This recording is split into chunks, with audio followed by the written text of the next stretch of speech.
शरद पवार यांच्या वक्तव्यामुळे वाईट वाटते. त्यांनी कधीच वैयक्तिक टीका केली नाही. त्यांना खोटी माहिती देण्यात आली.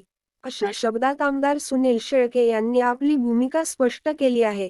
अजित पवार यांनी मला निधी दिला, माझ्या मागे उभे राहिले, त्यामुळे मी त्यांच्यासोबत का जाऊ नये, असा प्रश्न त्यांनी उपस्थित केला. शरद पवार यांनी माझ्यावर केलेल्या आरोपांचे पुरावे द्यावे, असे आवाहन देखील आमदार सुनील शेळके यांनी दिले आहे. मी कोणत्याही कार्यकर्त्याला दमदाटी केलेली नाही. त्यामुळे मला पवार साहेबांच्या वक्तव्याचे वाईट वाटत असल्याचे आमदार सुनील शेळके यांनी म्हटलं आहे.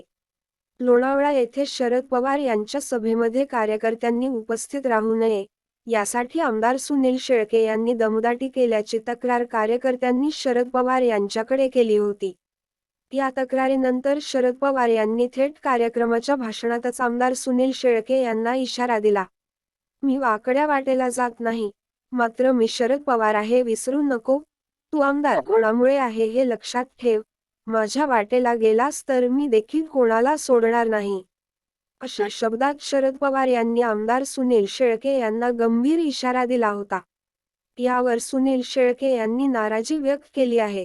शरद पवार साहेबांसारख्या मोठ्या नेत्याने माझ्यावर अशी टीका करणे हे अपेक्षित नव्हतं, अशा शब्द सुनील शेळके यांनी भावना व्यक्त केली आहे.